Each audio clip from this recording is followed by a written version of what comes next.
Good evening, guys. Thank you for having me. I'm Yaihara Lopez, one of the founding members of the Southern Roxbury Community Partnership, along with Domingos DeRosa, Marla Smith. A shout out to a few of us. But what I do want to say is that I think the concerning part is that I think we all know that individuals need help. And they require more help than 30 days, just like the lady before me spoke. We know that more needs to be invested. The question is, why more in the Black and Brown community?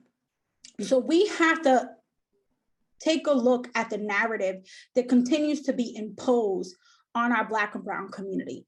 Every social ill is dumped in Black and Brown communities. Everything that is narrative around gangsters, violence, all the resources, all that is centralized in Black and Brown communities, which means that we're not allowing our white counterparts to step up and want to help aid the situation in their backyard. I can say that when we started this group, we were called NIMBYs, including by some of the individuals that are labeled as experts in this space. They would sit in community forums calling community residents NIMBYs. Meanwhile, they get to go to a different community outside of Boston, and they don't have to worry about needles on their steps, feces on their steps. For those that don't know me, when the creation of the Southern Roxbury Community Partnership started was because my mom was one of the individuals that has been robbed by needlepoint in the South End. I grew up in that South End. We've been on Northampton Street for over 30 years.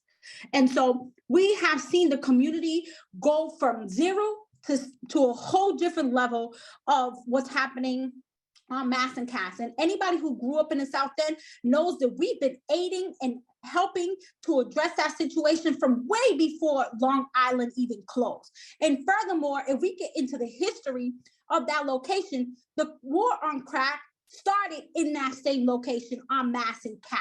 So what were we doing? We were aiding white rich people to come into black communities so that our Black men, our Black parents, our Black women are serving drugs to rich white people so they can go back to their backyard and go get high in rich, big homes. Meanwhile, our family members are getting locked up for selling drugs that the police planted in our community, where they took over those amazing $1 million brownstones that we all see.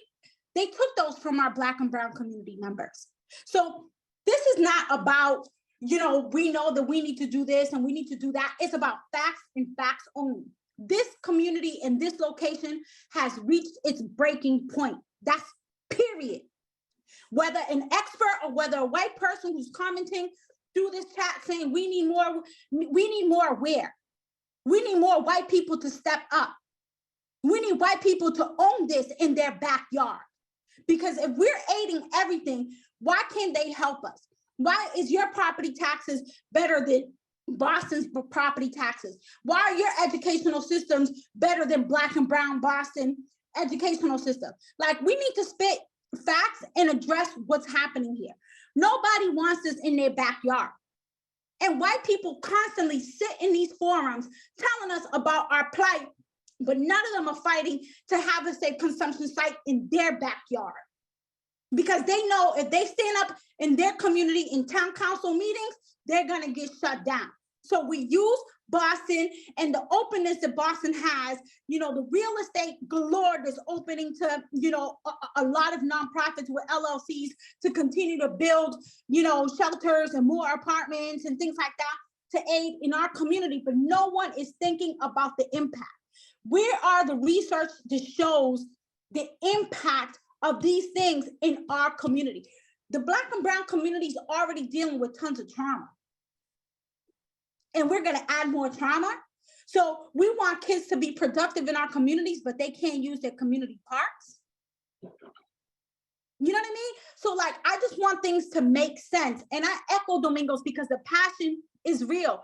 And my story has been very upfront. My brother was on Mass and Cass. My brother's doing 30 years in a 30-year bid in Florida.